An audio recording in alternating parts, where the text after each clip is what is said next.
I love how they bring her back for like literally just being like, William, wake up. Get Like, out of bed. Like, come on. get out of bed. Like, let's go. Come on. That's it. Like, That's you've it. been asleep long enough. Let's That's it. get a You've move got to on. take the bins out. The dog needs a walk. Come on, get going, mate. Get going.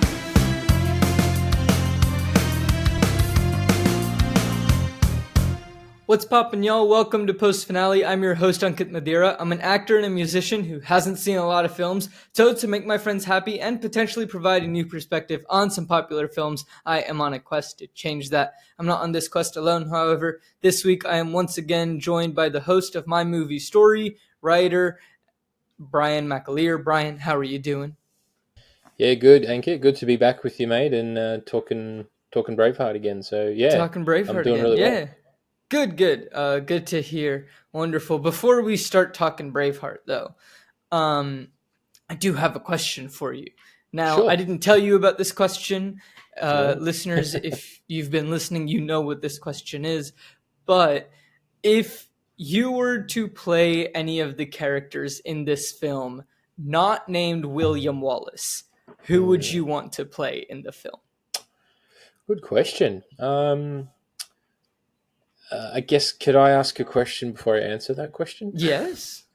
If I play that character, am I playing out their scenes exactly as they are in the movie, or can I change what they do? I mean, it becomes your character. Yeah. So, I Yep. mean, maybe the essence should still be there, but Okay. obviously, like, you Yep. are not the same as a different actor. So, yeah, Yep. you All can right. Cool. make it your own. Great question. Yeah. So I would probably play Robert the Bruce, Okay. who, as we know, becomes a bit of an ally to William Wallace Mm-hmm. and has a lot of influence, but makes a decision later on in the film that really turns the tides. So I won't reveal what that is yet. I don't want to give any spoilers. But if I was him, I would have not done what he will do. That's all I can say. But that could have drastically changed the course of events for the rebellion. So yeah, that's who I would play, Fair enough. All right. and smack some sense into his head. Yeah. Well, at that point, it's the writers' heads that you're smacking sense into. Sure. So, Or history, or histories, or head, right? histories. Yeah. Just travel back in time about 1,000 years ago. Problem Sure. solved. I That's it. see That's it. nothing. No flaws in this plan. No, not at all. Just once I invent the time machine, I'm working on the flux capacitor as we speak. So, Lovely. You already have the DeLorean? no. Oh, okay. Well, we got to get Yeah. that too. We'll sort it out. Yeah, no worries. Wonderful. So, ladies and gentlemen, where we are picking up, the Battle of Stirling has just finished, and we are now at a ceremony. William is being appointed the Guardian and High Protector of Scotland. Is this an official role in Scotland? I guess at the time it was. I guess it's like the equivalent of, being knighted, which is an Right. English tradition, which is done by the monarch, the queen, or in this case, it would now be the king, King Charles. So yeah, it's basically acknowledging their contribution to the country and being like the representative for everything that they believe in and all of that. So yeah, uh, you know, achieving some great accomplishment or creating social change or something like that. So yeah. Okay. Wonderful. Yeah. So he's knighted, essentially, is what's going on. Awards are also given to Hamish, Stephen, and Hamish's father, whose name I still don't know, because I don't know if they've ever said it. So I'm just calling him Hamish's father to be safe. Minus So, a hand. yeah, minus a hand. Yeah, the So poor there we old codger. go. He really copped it in that battle, didn't he? Oh, yeah. It was a beautiful scene. Like, they didn't shy away. It looked perfectly real. Like, well done Oh, to them. so yeah, so graphic So, that battle. Yeah, oh, amazing, yeah. amazing. It's a rough one It is. for everyone involved. Yeah, absolutely. Yeah, didn't turn out well for a lot of them. Yeah. No. A lot of people did not walk away. So Robert the Bruce asks if anyone knows his politics in reference to William, and his friend says no, but William's weight with the commoners could upset everything. And I was like, okay. So this is where I start having doubts on Robert the Bruce, because I know things don't end well for William. I don't know what happens, but I do know that he gets captured by the English at some point. I have no idea when, but like just history. I know that he gets captured. I know that he's executed by the English king. So I don't even know if it is this king or the next one. I just know that he is captured. But this is where I start wondering if Robert the Bruce deliberately ends up not helping William at some moment, and that's what leads to his capture. Yep. Is Yeah. it Look. is it that, or is it maybe like, he tactically doesn't help or something? Like, but I feel like Robert the Bruce somewhere isn't going to lend a hand, and that's going to lead to William's defeat. Yeah, And it's hard to talk about without revealing anything fair just yet. enough. So let's move Yeah. on. So Yeah, the but what leader. I will say is that your suspicions about Robert Bruce are, you're not wrong. Like, I think Cool. he's a conflicted character, and it's like, well, Definitely in what I've seen so mm, far, that yep, is true. definitely. So, He's yeah. hearing voices from both sides, I think, from the Scottish and the English, and he's trying to keep balance, but yeah, at what cost, So yeah, hmm it's And he's an also trying to interesting. figure out when is the right time to strike. Because He's what I playing do politics. understand, Yeah. yeah, what I do understand with Robert and the conversation that he had with his father is that they want to free Scotland, and that Hmm. is their goal, but they also understand that like we have to wait until the right moment to strike. As his father said, the English have been ruthless against us. We have Mm. to be equally as ruthless, but we Yeah, have to wait for the right opportunity to do that's so. right.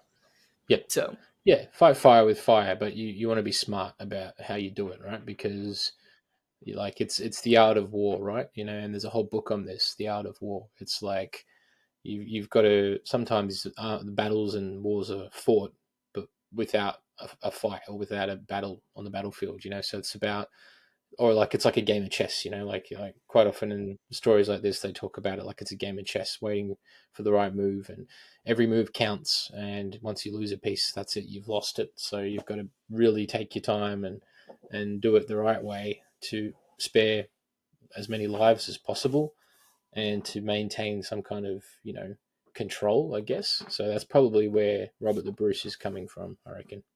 Yeah. probably. So, the leader of the Belial clan. Am I Yep. pronouncing that correctly? Belial clan. Lovely. He comes forward and asks that since William hails from one of the clans that historically supported them, can they count on their support moving forward? Someone yells, "Damn the Belial clan. They're all Longshanks' men." And William tries to calm everything down, but it doesn't really work. And the Belial clan leader says, now is the time to name a king. And then one of the other lords or leaders, I'm still confused on what that called them, but I'm going to call them lords. One of the other lords that was at the battle was just like, oh, are you willing to honor our claim to the throne? And the Belial clan leader's like, no, those were all lies, just written by you. Things start to just get heated, and William's just like, all right, I don't need this. Bye. And he just leaves, which is fantastic. And Yeah, he doesn't mess around. Yeah. yeah, he's just like, all right, like this isn't needed. And William says that, we've beaten the English, but they will come back because we won't stand together. And then it's asked, all right, what would you do? And he says that I will invade England and defeat England on its own ground. Mm. I kind of see where his downfall is beginning. I'll talk more about that in a bit, but like I can see the vengeance kind of coming out. We were talking about it in the last couple episodes, and we can see that coming out now. Yeah, because So, he's a proud man. He's a very proud man, and mhm. don't forget that all of this started because he was seeking revenge on the men that attacked his beautiful wife and killed her and all of that. So then word spread that now there's a rebellion, but really it was about him exacting revenge. So in a way, I think he's fighting to make sure that he's honoring the memory of his wife and that doesn't happen to any other woman or man again. So that's why he's just like, let's go, let's just do it. Stop talking, stop politics, stop fighting. We need to move as one if we're going to beat this enemy, which is bigger and has more weapons and has armor and all of that stuff. So he's completely singular minded vision, where all the rest have got different allegiances and different ideas about how it should be done. He's just like, attack, let's go. Even if it kills him, he doesn't care. He's like, he knows his freedom is, and Scotland's freedom is more important than just one life. Mm-hmm. Yeah. So Williams asked, all right, why? And he's just like, okay. Or someone says that it is impossible. And then William asks, why? You're concerned with squabbling for scraps from Longshanks's table, that you've missed the God-given right to something better. There's a difference between us. And you think that the people of Scotland exist to provide you with a position. I think your position exists to provide those people with freedom. And I go to make sure that they have it. Yep. Wow. Very important line there, Yes. which, someone might miss. I highly doubt people would miss that. But the fact of what's the difference between an elected position, or at these times it wasn't elected, but you have a position and your job in that position of leadership is to take care of the people beneath you, not, expect things from them. Exactly. Exactly. Yeah. Yeah, I think again, this is where William Wallace and Robert the Bruce are different. Where it's like the reason that the men follow Wallace is that he takes action, and he has no fear, and he's fighting for an ideal. He's fighting for freedom. He's fighting for their right to live, so to speak. Whereas Scotland, I think, and the majority of them are scared of the English because it's all about numbers and power and strategy and all of that stuff. So they're still unsure whether they can win the war. They won the Battle of Stirling, but will they win the war? So I think William Wallace has a very different thing that's driving him. It's not war; it's about revenge, justice, and freedom. Mm-hmm. Yeah. So the squabbling inside continues. Robert Bruce goes after them, and Robert asks, William to speak, and he just informs him that, hey, I respect what you said, but we have to remember that these men have lands, castles, they have a lot to risk. And William retorts with, does the common man who bleeds in the battle risk any less? Robert takes William aside away from his friends, and he's like, no, but from the top to the bottom of this country has gotten no sense of itself. Its nobles share an allegiance with England, its clans war with each other, and if you make enemies on both borders, you're just going to end up dead. Yep. And I think it's very sound advice from Robert at this point, where he's like, look, I'm with you, but we have to play this smart. I think that's really what Robert's trying to say, is not, let's not fight, but let's just bide and wait. We're not saying no, but it's just we have to convince them, which is going to take a little longer. We have to bide a little bit of time and wait a little bit before we can just march into it. Absolutely. Yeah, he wants to play it smart. He wants to play it safe. He doesn't have the same drive and ambition that William Wallace does. He's getting advice from his father. He's thinking about the politics. He's thinking about, on some level, England and Scotland have to still be able to work together, and in terms of trade and all of that sort of stuff. England doesn't have really taxes if they can't control the Scots and tax them and tax their land and all that stuff. So they sort of need them there to abide and follow their rules so they can build their empire. So the English are almost hesitant to go straight into battle as well. It was only when Wallace provoked them that they finally fought the battle. So yes, I think Wallace can see things from Robert the Bruce's point of view, but he's not keen on playing politics. He's like, we just need action. Otherwise, the momentum will run out, and the men will start to be scared to go into battle again. So he's kind of got them really fired up in the last battle. So it's like, let's go. Let's keep this going. So that's why he's so anxious to fight. Yeah. Yeah, Will wants to go fight. Robert says that they need the support of the nobles. Will's like, all right, what does it even mean to be noble? Your title gives you claim to Scotland's throne, but men don't follow titles, they follow courage. And this is where I see more and more, it's like, okay, like, he is not using his mind like Argyle taught him to when he was a child. Like, he isn't playing the politics, which, based on what we know from earlier, he is very capable of doing. But he's just on a path for as much English bloodshed as we've been discussing, mainly because, the English killed Murray. Yeah, that was his tipping point. Like, but prior to getting married in that conflict, he was happy to just raise a family, have some land, be a farmer, and obviously he was ready to fight if he had to. But then they brought him into the conflict. They kind of awoke the sleeping giant, so to speak. Yeah, and like the rumors of Wallace flying around, like all their soldiers thought he was 7 feet tall. And he's like, oh yeah, I've heard that too. Yeah, yeah. He's obviously not 7 feet tall, but yeah. Who knows? But William tells Robert that the people know him, respect him, and if he led them to freedom, they'd follow him, and so would he. And I was like, he wants to, but as we mentioned earlier, Robert's father is like, look, we got to bide our time. We got to wait for the right moment to strike. So William and his friends are now off on horseback, and I was like, oh, look, an actual fort for once.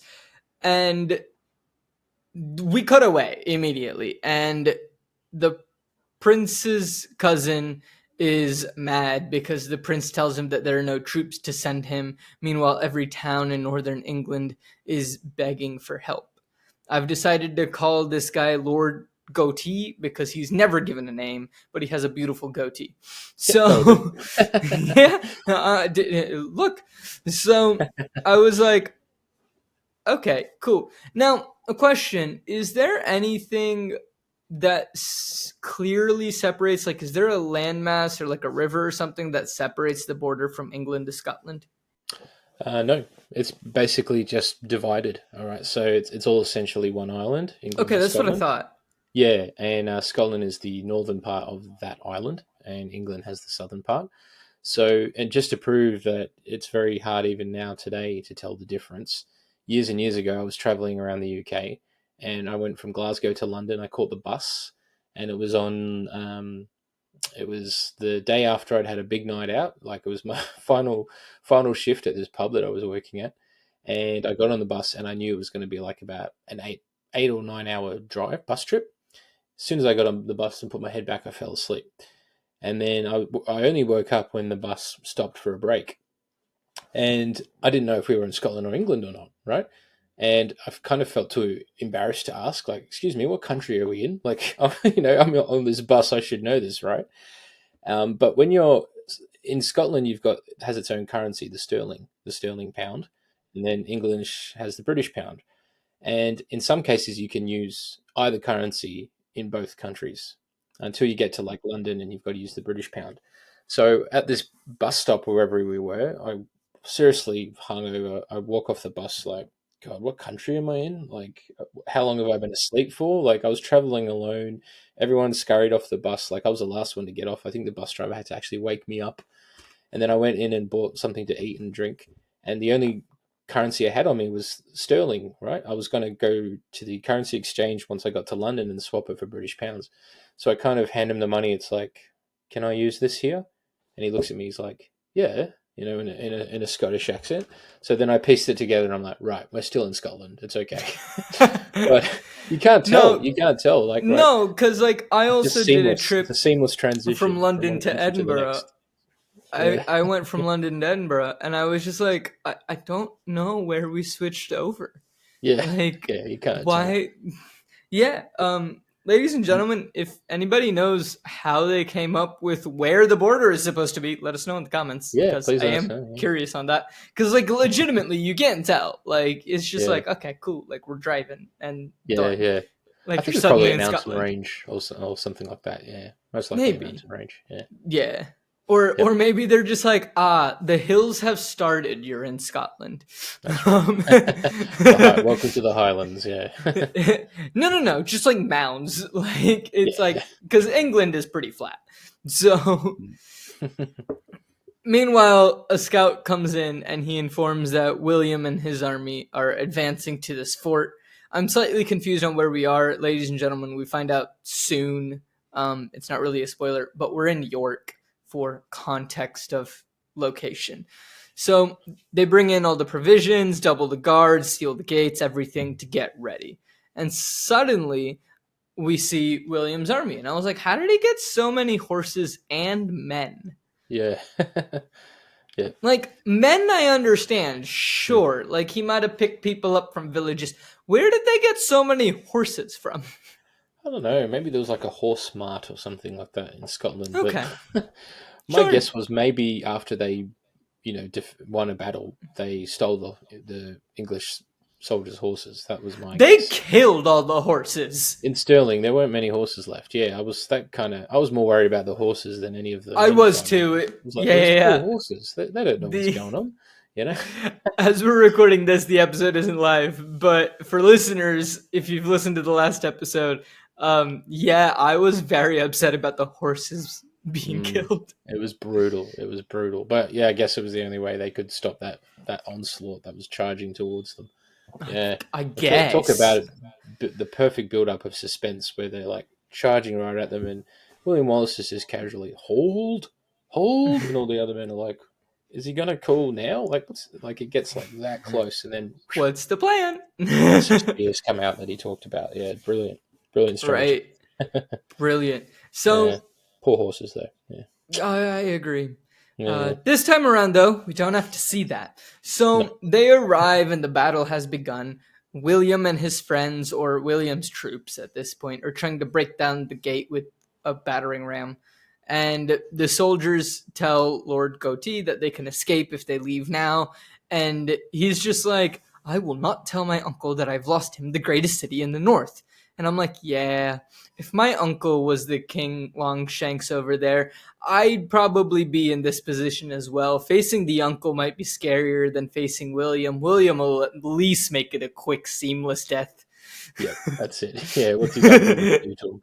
Yeah, probably, chuck him in a dungeon or something.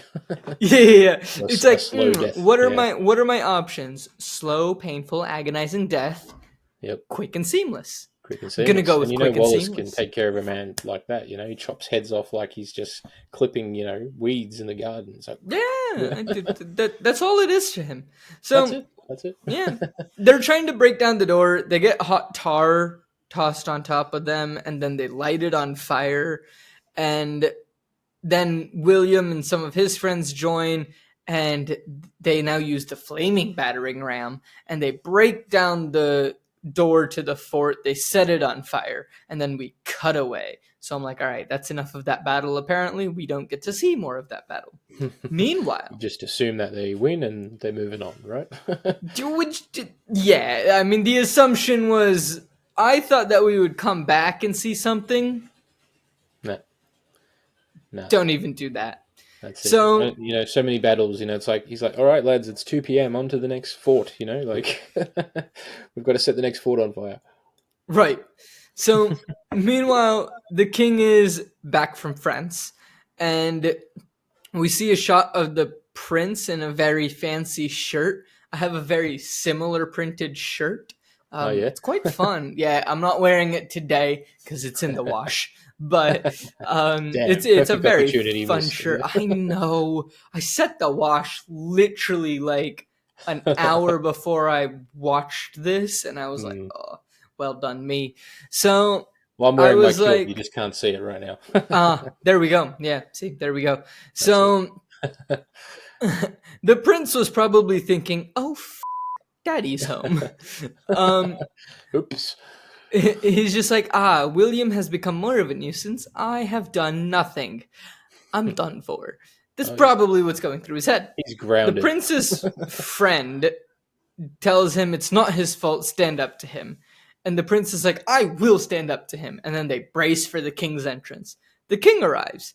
and he's much calmer than I expected. I expected him to like burst through the doors, and I was like, okay, what's going on? And he just calmly goes, what news of the North? And I was like, What's up? he either doesn't know, or the thing that is probably more likely is that he's giving his son a chance to tell him the truth and that things are not going well. Mm-hmm. I think so.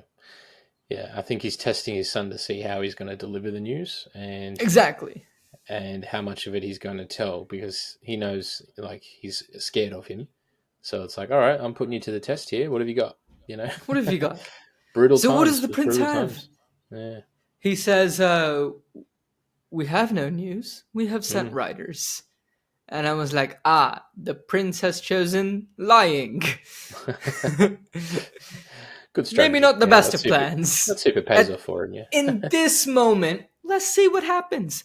The king's like, interesting. Because I've heard the news in France, and the word is that the entire northern army is annihilated, and you have done nothing. And the prince is like, that's not true. I've ordered conscription assembled and ready to depart. And I'm like, well, it's a little late for that. You should have departed them. Yep. Sorry, but Wallace and his boys have moved on. So yeah. Sorry. Like Lost that battle after even before Sterling, it was fought. after Sterling, maybe you should have sent them and been like, okay, like, yeah, we messed up. We lost that battle. But like, we've sent this troop. I don't really know what a conscription is, but I'm assuming it's multiple, like, armies put together to send. Yeah, so I think so. Yeah. Yeah. I was just like, all right, cool. A little late for that. And then they're interrupted by some urgent news from York. And I was like, this is where we find out that it's York, by the way. And I was like, oh man, is Lord Goatee dead? I liked him. He was a fun character. I liked him. Yeah, that's it. And there's a note and a basket. And I was like, yeah, he's dead. His head's in the basket. And the news is that Wallace has sacked York. The prince opens the basket, and hey, guess what? Yeah, Lord Goatee's head is in the basket. It's not a fruit basket. It's not a fruit basket. No. Maybe there was a fruit at the bottom of it, just a spoiled one, but we don't see. Yeah, possibly. Yeah. Possibly. You won't be eating that fruit now. No. So the prince's friend is disgusted by what beast could do such a thing. And the king, meanwhile, realizes that, if he can sack York, he can invade all of Lower England. And the friend is just like, we will stop him. And the king just very calmly is like, who is this person who speaks to me as if I need advice? And we learn that this guy is Philip. And the prince has named him his high counselor. And Philip is apparently skilled in the arts of war and military tactics. The king asks him, what advice can you offer me on the present situation? And as he says the word situation, he tosses him out the window. Bye, Philip. Yep. See you later. Yeah. It was, he had one scene. That's it. Well done, Philip. Well done, yeah. No, sorry, Philip, you're just not cut out for it, mate. I mean, maybe you shouldn't antagonize the king. War, all's fair in love and war, so to speak. Yeah. But again, maybe don't antagonize the king when he's already upset. Yeah, I guess it's his way. He's like, I'm here. I mean business. Like I'm your white knight. I'm going to help you win this war, right? Because to beat the enemy, you got to think like the enemy, right? So obviously Wallace has got the brawn and they had less numbers, but they beat the English in that first battle. It's about, they're just ruthless fighters. They charge right into it no matter what. So, yeah, I think this new guy is kind of like, all right, well, we're going to play them at their own game now, and we'll catch him. So they're starting to formulate a plan because they know if they get Wallace, that's it. Like, his troops will just be lost without him. Right. Yeah. So the guards after this is my favorite bit because they come rushing over. They look up, see the king, and then they see the prince, and then they're just like, okay, let's not get involved. Let's just leave. And then they just run away. And I'm like, yes, Well done, guards. Yes, good Not compliant even guards. let's pick up the let's pick up the body, let's like No, dispose of the body. It's like, nah, we don't need to get involved. no, just leave him there for a while. The Yeah. street sweepers will take care of him. Yeah, Right. Someone will come pick him up later. yeah, that's So right. the prince is upset over the death of his friend, and he unsheathes a knife. He tries to attack his father, but is slapped to the ground, kicked, and disarmed. And I was like, wow, this is the second time the prince really can't take a slap. No, hits the ground like a sack of potatoes. Yeah, yeah. He's all he's all appearance. This prince is like nothing. There's no real like stamina in him. I think He hits the he's a ground softie. faster than a 6-year-old sparring in Taekwondo. Yeah, that's a good description actually. Yeah, no wonder he's his French queen, the wife is just like, God, who am I married to? Who is this douchebag? I feel bad for her. I Yeah, feel bad for her. that's all right. We know who she's got her eye on, so yeah, Oh, she's got an eye. yeah. So the king is just like, all right, we'll offer him a truce. We'll buy him off. Who will go? Not I. If I go, it's not going to end well. And then I can't send my son, because he's just gonna bottle this as well. Surely not. There's no way the prince would come back alive. And I was like, he's going to send the princess. And then this is a beautiful line from the king where he's just like, "Ah, yes, not my gentle son. Mere sight of him would encourage an enemy to take over the whole country." Meanwhile, as he's saying this, we get a shot of the prince whimpering in the corner, and I'm like, yeah. I mean, don't get me wrong. I don't like the king, but he's smart. He knows what he's got to work with. Like he knows how to use people in the right way. So yeah, the prince he's a lost cause. He's useless.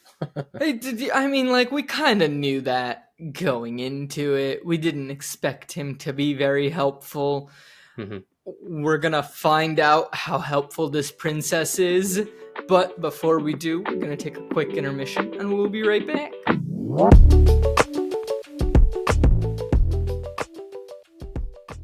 Hello, everyone, and thank you so much for listening to this episode of Post Finale. I hope you are all enjoying this episode, and if you want to gain access to more bonus content, like access to my notes and access to some of the tier lists that I make and help suggest films and things like that, all of that can be done over at our Patreon, and that can be found at patreon.com/coopforge. So that's patreon.com/CO_OPFORGE. Signing up for any of the tiers gets you different types of bonus content depending on the tier that you sign up for, and a shout out here on the show for every patron that signs up. It really means the world to us, and it helps us grow this show and helps us be able to put the money back into this show to make it a better experience for you, the listeners. That is our entire goal here at Co-op Forge. So thank you all so much if you are considering doing this. Now, if you want to help the show in a non-monetary way, that is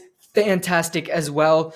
You can do so by just talking about us and sharing it with a friend. Just reach out to a friend and be like, hey, you love movies, or hey, you need an excuse to watch more movies. Check out this show called Post Finale. The host is silly, he's an actor, he's confused most of the time, gets a lot of guesses wrong, but overall it's a lovely time and some interesting discussions about some iconic films. I think you'll really enjoy it. It really does help. And be sure to talk about us on social media and follow us on social media. That really helps out a lot as well. If you're looking for the show, you can find us on Instagram and Facebook at Post Finale Pod. And then you can also find us at Co-op Forge on Instagram, Facebook, and Twitter. And that's at Co-op Forge at CO_OPFORGE. And we post content not just from Post Finale, but from the other shows here on Co-op Forge as well. So that includes Flip the Scripts and that includes Seattle Across the Pond. So be sure follow both of those channels. Again, it's at Post Finale Pod and at Co-op Forge, CO_OPFORGE. But just thank you so much for listening to this episode. Wherever you are, if you're enjoying the episode, if you're listening on YouTube, please hit subscribe. It really does help us out. If you're listening on a podcast app, that's great as well. It doesn't matter to us where you're listening. We're just so thankful that you're listening. But if you're listening on a podcast app, please leave a rating. It really does help us out. Please leave a review and hit that follow button. You can also turn on notifications both on YouTube and on the podcast apps just to be notified when new episodes come out. It really does mean a lot that you are all listening to these episodes, and thank you all so much. So let's get back to the episode without further ado.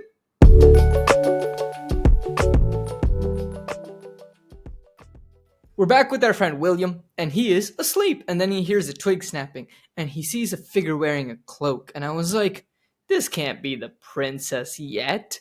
If the king is gonna send her, it's gonna be a royal procession. She won't come see him in the night, will she? No, she won't. The hooded figure is Murrin. And I was like, he's dreaming, isn't he?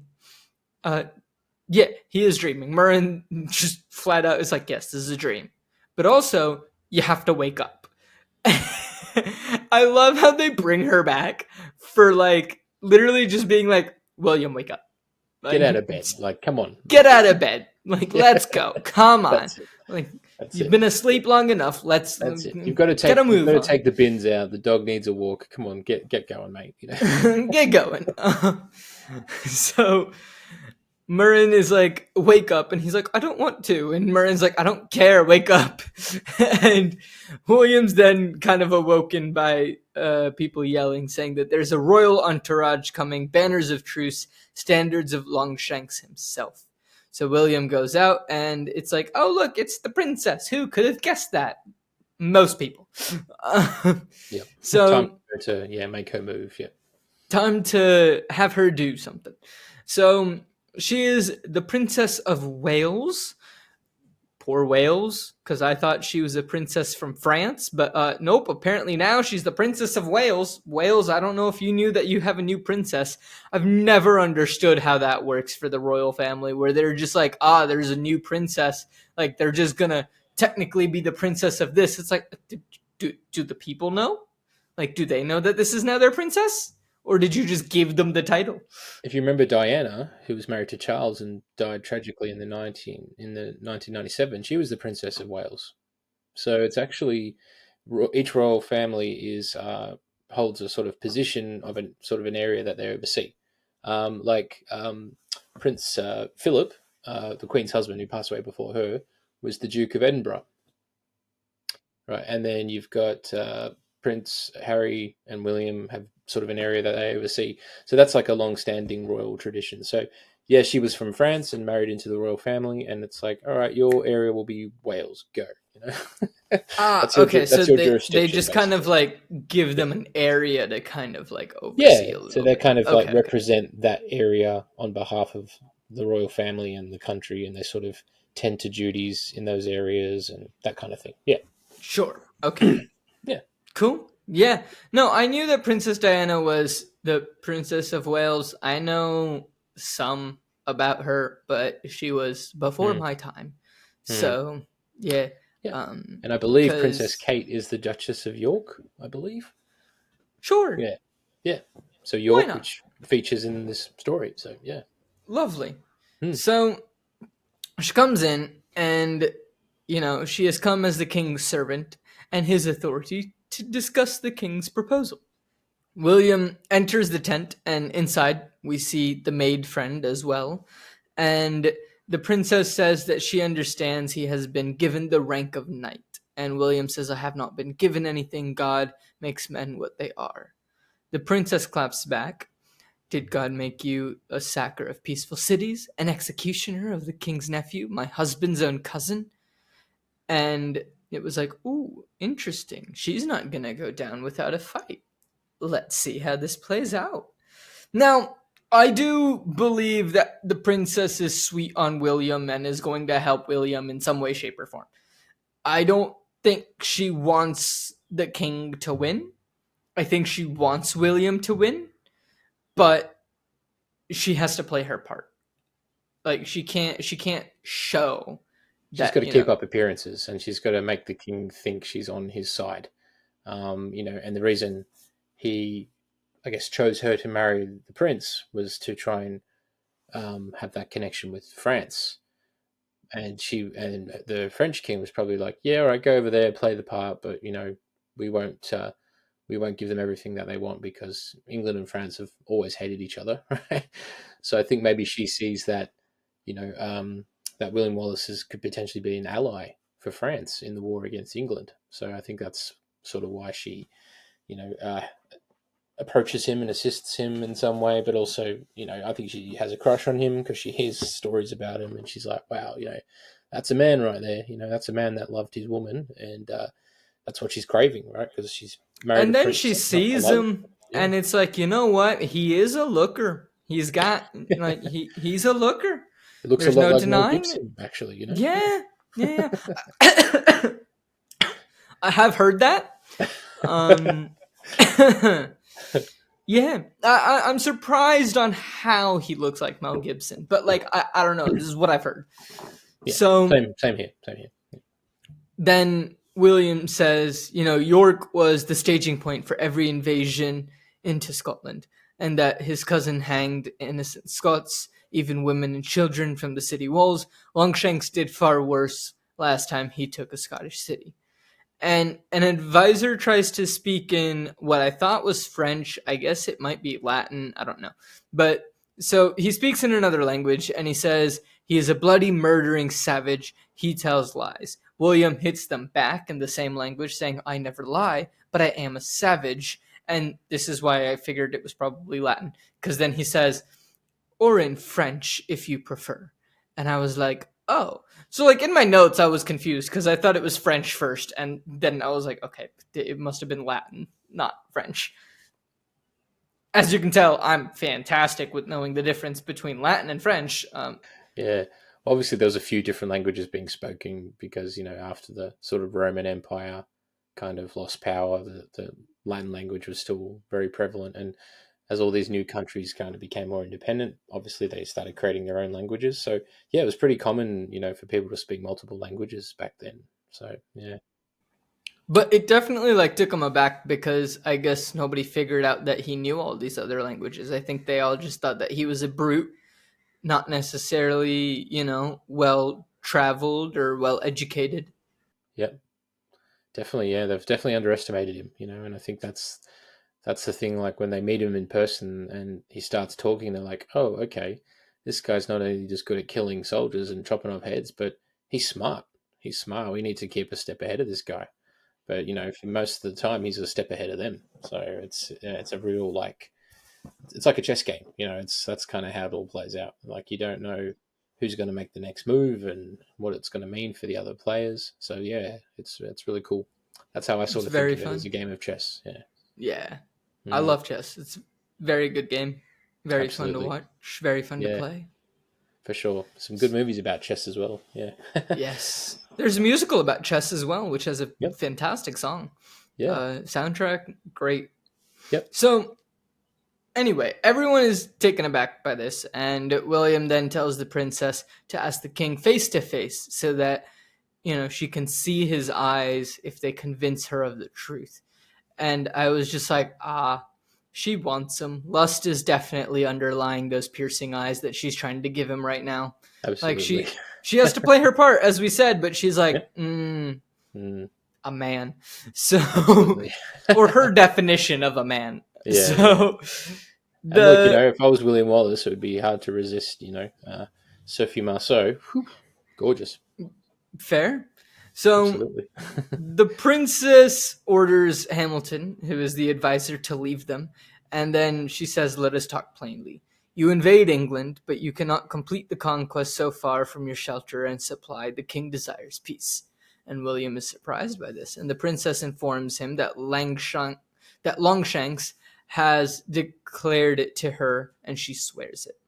The proposal is that William withdraws the attack. In return, he grants him a title, estate, and a chest of gold. And William's just like, a lordship, titles, gold, that I should become a Judas.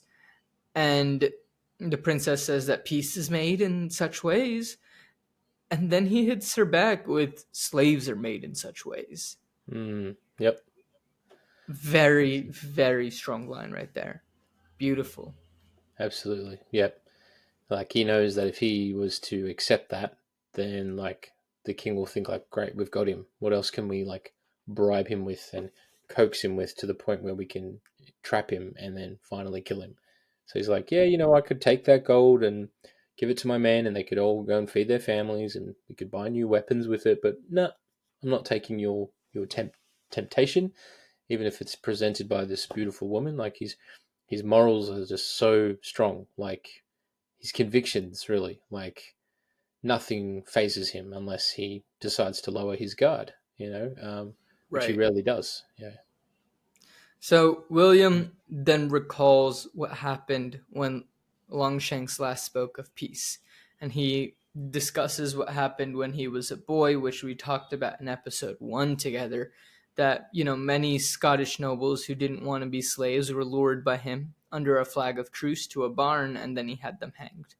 So he was very young, but remembers Longshanks' notion of peace. And The defining moment of his childhood. Yeah. yeah, really? I mean, he lost his brother and his father Yeah. right after that because of that, Exactly. Yeah. pretty much. So, Yeah. Yeah. yeah, His childhood's all very about death defining. and loss, isn't it? Yeah. hmm So the princess understands his pain. She knows about Murren. And then Will explains that, they married in secret because he wouldn't share her with an English lord. They killed her to get to me.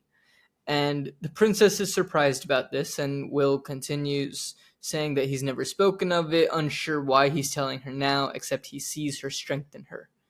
He tells her that one day you will be queen, and you must open your eyes.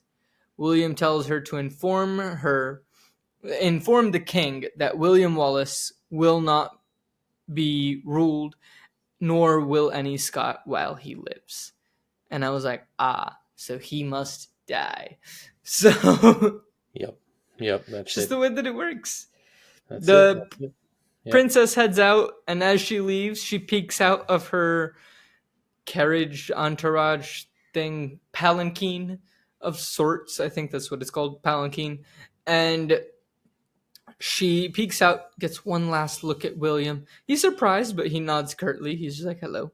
And the princess informs that, he has not accepted the bribe. She's now back in, I'm assuming, London. I don't know where the king would be at this point in time. He might not be in London because I know that Probably moved. London He wasn't. probably moved around a fair bit for security Yeah, reasons and stuff. I'm Yeah. not sure where he might be, but like I also know that London wasn't necessarily a big hub until years and centuries later. Yep. Yeah. It took a Um, while to. Yeah, and then it and all it all got burnt down in the Great Fire of London, and then they had to build it back up again. yeah, Yeah. so the king asks, why does he stay? Why have they not advanced? And the princess says that William awaits for the king at York. He will invade no more towns if the king is man enough to come and face him there. Mm. Yes. Challenge accepted. Maybe. Maybe we'll find out. Let's see what happens with this challenge. So the challenge has been issued. And instead of taking the challenge, the king is like, okay, so the Welsh bowmen will not be detected arriving so far around his flank. The main force of the armies land north of Edinburgh, and the conscripts from Ireland will approach from the southwest. And the prince is like, well, even if you dispatch them now, and today they will take weeks to assemble. And the king reveals that he actually dispatched them before the princess even went to York. And like we've been talking about the chess game, he really did plan 10 moves ahead. He knew that William wasn't going to take this. He wanted to see what was William's stance, what type of person is he. Like, let's get a reading on him. Let's see what do we know, how can we kind of pull together to defeat him. But I think he knew even well before that, like, he's not taking this offer. Yeah, you're right. Yeah, I think the king knew that, but like you said, he just wanted to get an idea of who is William the man, and we know he's probably going to say no, but how is he going to say no? What are going to be his terms and his response to that? It's not just like a no thanks. It's like no, but and here's why.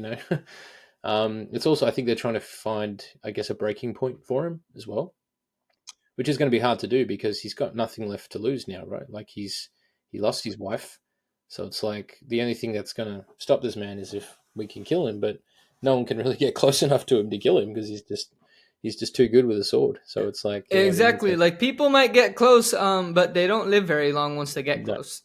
absolutely. No, maybe about 3 seconds, you know. At best, At best, 5 because they parried 1. yeah, true, true. Yeah, Yeah, yeah, yeah.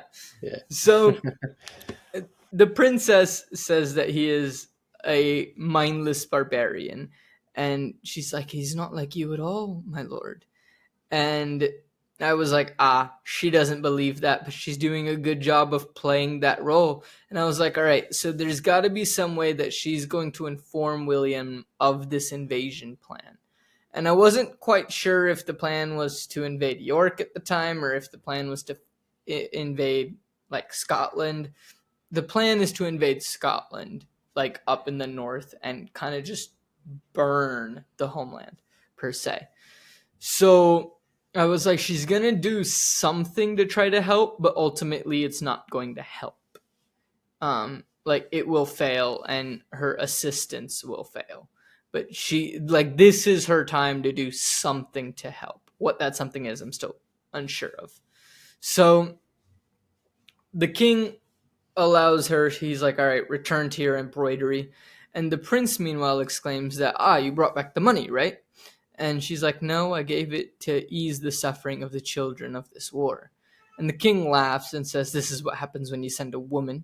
And she retorts by saying, I thought that it would show your generosity towards towards the people that you intend to rule. And the king is taken aback by this comment because he knows that it's true, but he can't allow that to be said in his court.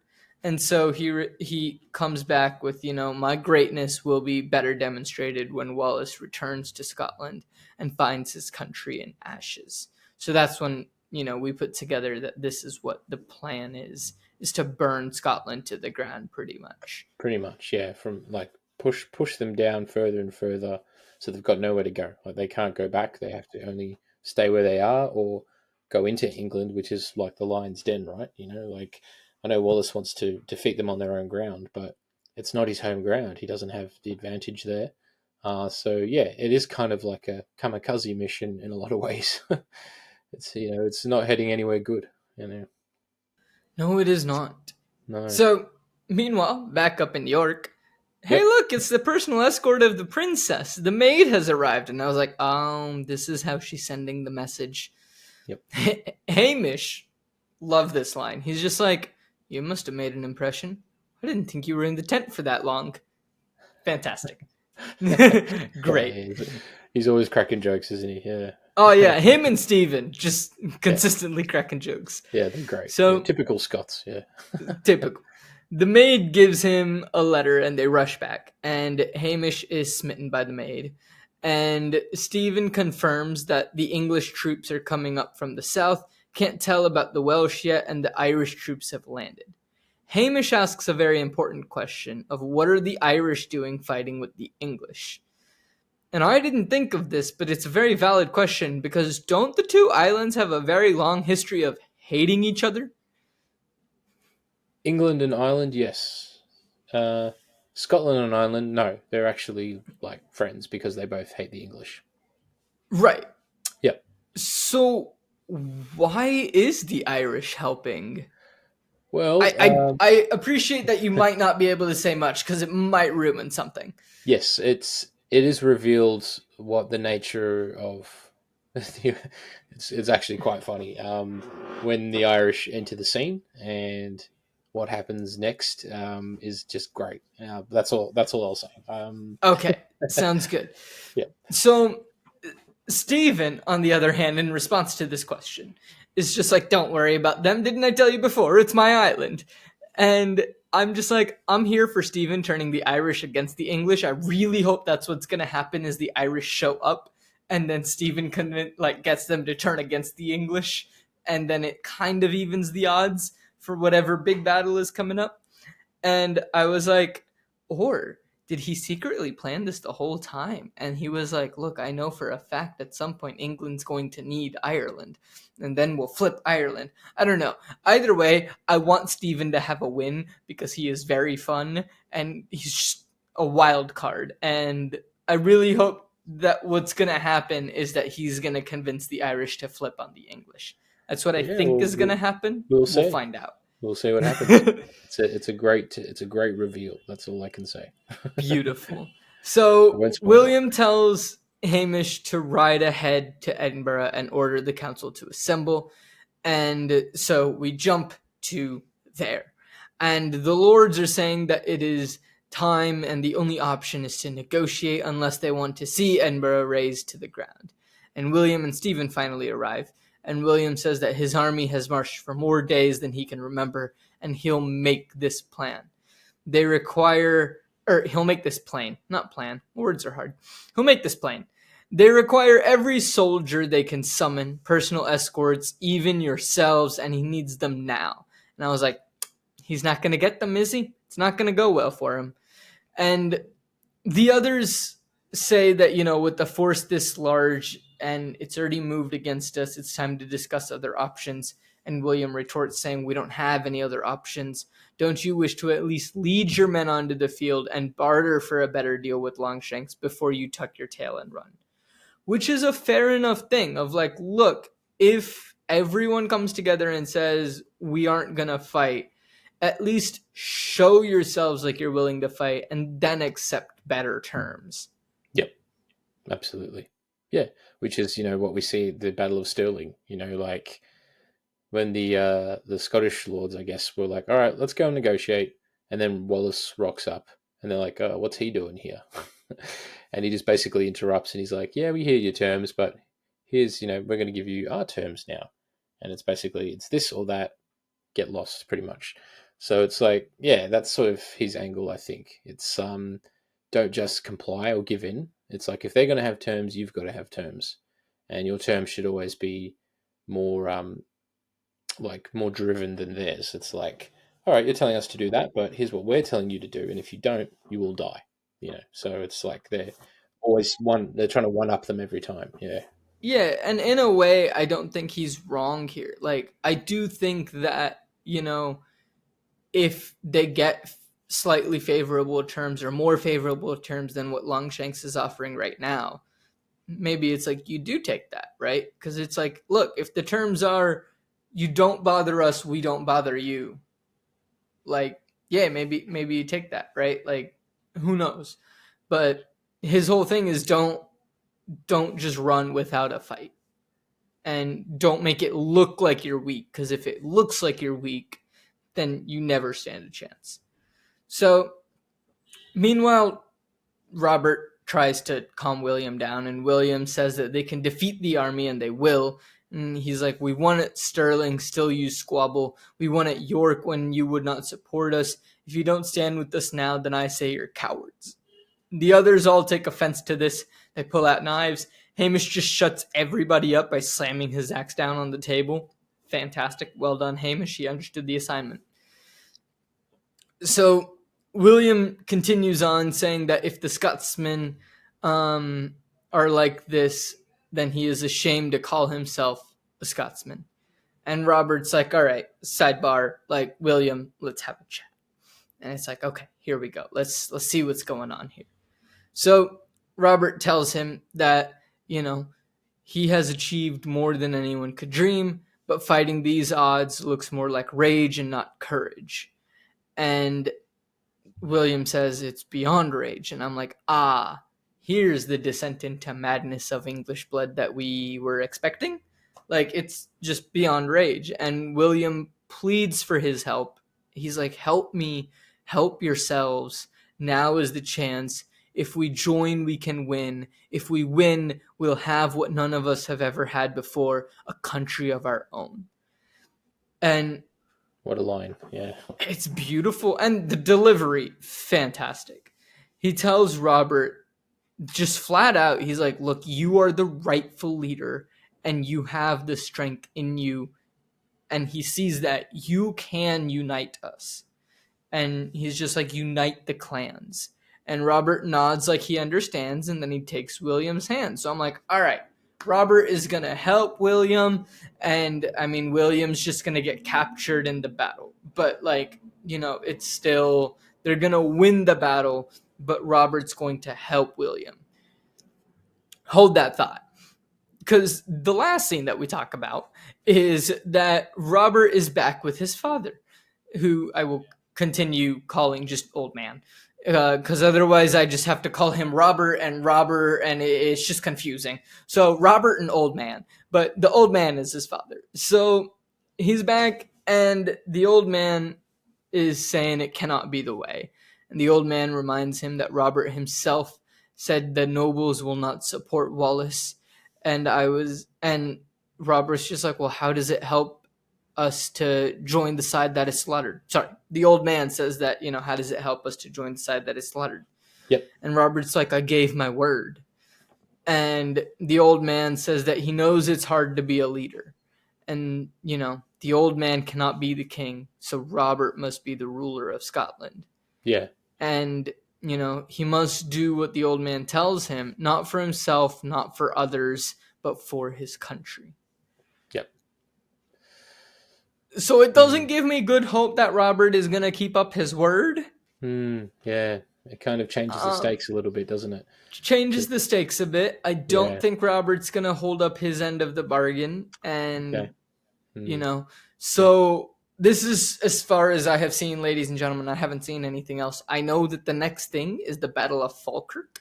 But what I think is going to happen is in the battle, it's not going to be going well.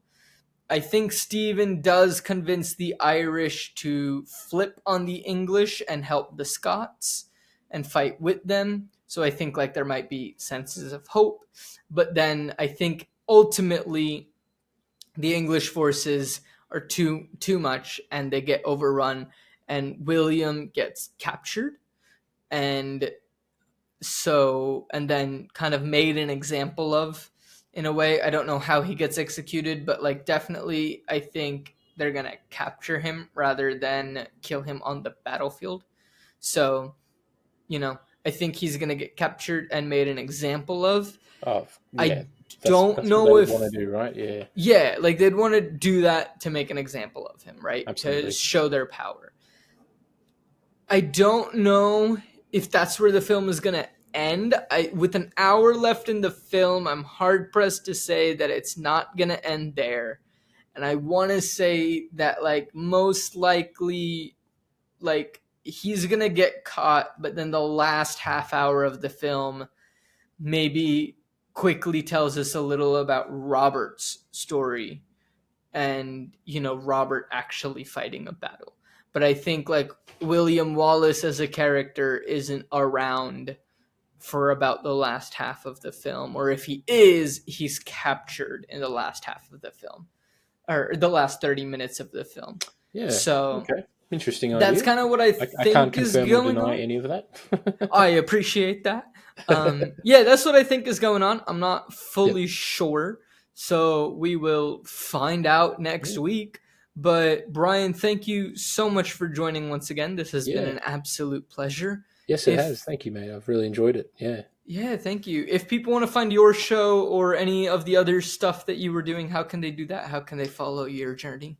Yeah, that'd be great. So my podcast is called My Movie Story, and it has its own Facebook page. You can find it on Spotify, and my YouTube channel is called An Aussie Goes Hollywood, where you'll find all the video episodes. And I've also got a blog, Aussie Goes Hollywood blogspot.com, where I've got all kinds of reviews and stuff happening there. So yeah, check it out. And if you love movies, it's definitely the place to go. So yeah.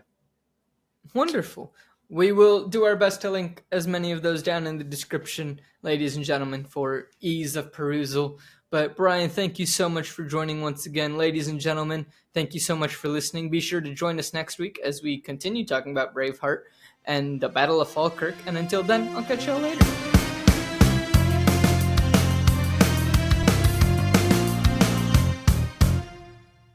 Hello, everyone, and thank you so much for listening to this episode of Post Finale. Post Finale is created, hosted, and produced by me, Ankit Madhira. Our editor is Pranav Nair. The music is by Ankit Madhira and Megan Hutcherson, and the art is by Jarid Rother. If you are all enjoying this episode and want to gain access to more bonus content, you can do so by heading over to patreon.com/coopforge and signing up for any of the tiers. You get loads of different bonus content, such as notes and commentary that we have as we're watching the films, as well as some bonus audio, some bonus videos, and ad-free episodes, early access if we get them done early, and different things like that. All of that can be found at patreon.com/coopforge, and that's patreon.com/co_opforge. If you want to help out the show in a non-monetary way, that's great as well.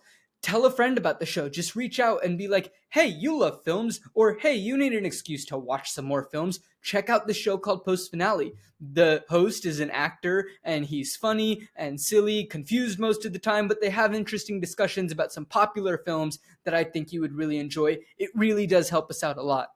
Be sure to talk about us on social media at Post Finale Pod on Instagram and Facebook.